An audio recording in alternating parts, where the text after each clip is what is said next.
Otro de los factores importantes que influyen en nuestros comportamientos y por consiguiente en nuestros resultados son las mediciones.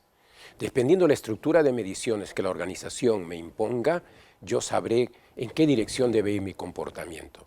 Si me miden solamente por ingresos y no por utilidades, trataré de incrementar los ingresos. Pero si me miden por ingresos y utilidades, trataré también quizás de controlar los costos. En general, con este ejemplo muy sencillo, estoy indicando que es importante la manera como la estructura de mediciones puede orientar el comportamiento de las personas. Eso puede hacer que los comportamientos no vayan en la dirección correcta o que no respondan a las expectativas de la organización. Tenemos también el factor retribuciones, que es evidentemente básico. ¿De qué manera siento yo que hay justicia, oportunidad y precisión en cuanto a lo que recibo a cambio de lo que yo doy? Y cuando hablamos de retribuciones no nos referimos lógicamente solo a las retribuciones materiales, también a las inmateriales. Hablamos de lo que se ha dado en llamar el salario total. El aspecto físico, el aspecto emocional, el reconocimiento, el elevar la autoestima, etcétera, de las personas y no solamente los ingresos y los beneficios. Y finalmente tenemos el factor que algunos consideran que de manera individual es el más importante de todos, que es la retroalimentación. El recibir de mi entorno, sobre todo de mi jefe, de mis jefas, recibir aquella información de cómo lo estoy haciendo. Lamentablemente es un mal endémico en las organizaciones. Los jefes no tienen tiempo para darle al personal la atención debida. Los jefes no tienen oportunidad para conversar con ellos y decirle cómo lo están haciendo, cómo lo pueden hacer mejor. Esperan quizás la famosa evaluación del desempeño, que es ese ritual muchas veces ineficiente, inapropiado, negativo, que se hace a veces cada 12 meses o cada 6 meses, en donde recién se intenta mencionar cosas que ya pasaron muchos meses atrás. Entonces la retroalimentación es un factor importantísimo en la conducción de los comportamientos. Tiene que ser oportuna, lo más inmediata posible, tiene que ser constructiva y además tiene que ser sincera, ¿verdad? Bien, entonces tenemos en este entorno competencias y motivación son los factores personales, expectativas, los procesos, los recursos, las mediciones, las retribuciones, la retroalimentación influyen también en los comportamientos y podemos enmarcar todo esto en lo que se llama también la cultura y el clima laboral. Lo hemos representado como una elipse azul para incluir esos otros factores importantísimos que también condicionan los comportamientos y los resultados. Todo esto muchos dirán, pero esa es teoría. Yo tengo muchos años de experiencia. Yo recuerdo mucho cuando trabajaba en mi carrera que desarrollé en IBM por 30 años y había un compañero al inicio, un mentor mío prácticamente, que me decía, para todo lo que yo opinaba, me decía, pero yo tengo 15 años de experiencia, pero yo tengo 15 años de experiencia. Una vez que yo sentí que ya estaba en un régimen estable laboral, me atreví a decirle, mira, colega, yo creo que tú no tienes 15 años de experiencia, tú tienes los mismos errores repetidos 15 años seguidos. Entonces, es diferente en tener 15 años de experiencia que repetir los mismos errores durante 15 años. Para que una experiencia sea valiosa, tiene que ser reflexionada. Tengo que ver qué aprendizajes saco de aquí, qué cosa puedo generalizar. Y ahí viene el tema famoso de la teoría. El lenguaje popular, teoría es algo que, una conjetura, algo que me pareció. Tengo una teoría que los marcianos, tengo una teoría que los Illuminatis, tengo una teoría que la teoría en el lenguaje popular es algo no probado. Pero en el lenguaje académico es todo lo contrario. En el lenguaje académico se llama teoría aquello que es probado en la práctica. Entonces, todo lo que se ve en el curso de comportamiento organizacional tiene que ver con modelos, con teorías. Pero nada más práctico que una buena teoría, como dijo Carl Lewin. Y quiero darles un ejemplo.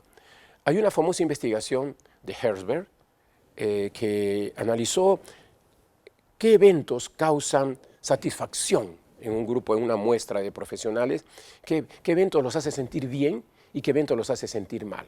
Como conclusión de ese estudio, voy a simplificarlo porque cuando se vea el tema motivación se va a ver más, llegó a la conclusión de que hay eventos como promociones, desarrollo profesional, reconocimientos, que permiten a la persona elevar su motivación.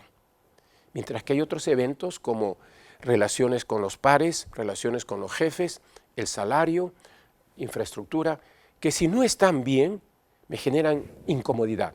Pero si están bien, no me motivan. Si están bien, no pasa nada, es neutral, eso es lo que yo espero. Por consiguiente, Herzberg llamó a estos últimos factores higiénicos. Y a los primeros, a los que sí me hacían sentir bien, le llamó factores motivacionales. Pues bien, eso alumnos en otros países se preguntan, profesionales en otros países se preguntan, ¿y será lo mismo aquí? En una experiencia que se tuvo en el Perú, se replicó este mismo estudio a través de un grupo de magísteres, estudiantes que postulaban a ser magíster. Se hizo el estudio con una muestra muy amplia de personas que trabajaban en un gran supermercado y encontraron, repitiendo el mismo experimento de Herzberg, la misma investigación de Herzberg, encontraron resultados muy semejantes. En el 80% de los factores que Herzberg decía que eran motivadores, lo eran también aquí. Promociones, desarrollo, estímulos de ese tipo, y también los factores que llamaba higiénicos, salario, infraestructura, pero encontraron algo interesante, importantísimo. En primer lugar, lo que para Herzberg era solamente higiénico, que eran relaciones interpersonales con el jefe, relaciones interpersonales con los compañeros, que para Herzberg resultó ser simplemente higiénico. Si están mal, incomoda, pero si están bien, no motivan. En esa realidad estudiada en el Perú, en Lima, se encontró que las relaciones interpersonales con jefes y compañeros eran motivadoras, eran distintas. Entonces, aquí sacamos dos lecciones importantes. Es bueno usar las teorías, es bueno usar los modelos ya probados, aunque sean parcialmente, porque nos ayudan a avanzar más. Y es bueno también adaptar las teorías a nuestra realidad, perfeccionarlas. Entonces, cuando en el transcurso de estas materias que hablemos de comportamiento organizacional, mencionemos teorías, mencionemos conceptos, valorémosla. Son situaciones que ya han sido probadas, que ya se ha visto que funcionan. No en su totalidad, hay que adaptarlas a nuestra cultura, pero es preferible comenzar con una buena teoría que comenzar de cero, porque si no terminaremos repitiendo los mismos errores años tras año. Es más costoso aprender por prueba y error, prueba y error, prueba y error, en 15 años recién aprender algo, que como decía Newton, subirnos en los hombros de gigantes, tomar teorías ya probadas y a partir de ahí perfeccionarlas. Les menciono esto para que valoremos cuando hablemos el hecho de teorías y modelos. Bien, ¿cuál es nuestra hoja de ruta en lo que seguirá en el curso? Primero estamos hablando ahora de la introducción al curso, vamos a hablar de la organización, después hablaremos de las competencias que tiene un directivo, después iniciaremos en este témpano que mencionamos, iniciaremos a hablar de personalidad y valores, después hablaremos de actitudes, mencionaremos una muy importante actitud que es la satisfacción laboral, pasaremos luego a ver problemas de la percepción, temas de aprendizaje, motivación. Aquí concluiremos los factores personales, para luego entrar a los factores grupales, como es poder y política. El concepto de poder muchas veces lo escabullimos, tratamos de no mencionarlos, pero a la larga en toda organización hay una estructura y una lucha por el poder. Lucha muchas veces positiva, muchas veces muy productiva, otras veces muy enfrentadas, muy conflictivas.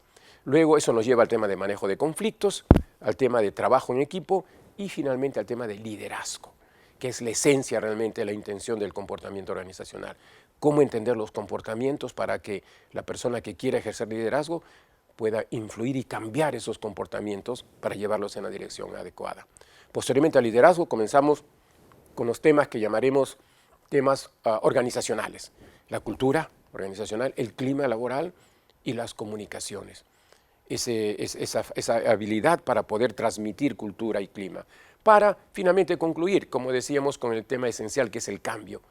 A la luz de todo entender el comportamiento de las personas, ¿cómo podría intentar que éstas cambien su comportamiento para llevarlas en la dirección más productiva, más apropiada?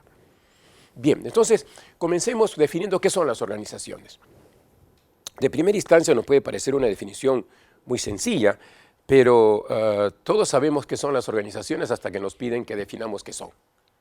Definiremos entonces a continuación qué son las organizaciones.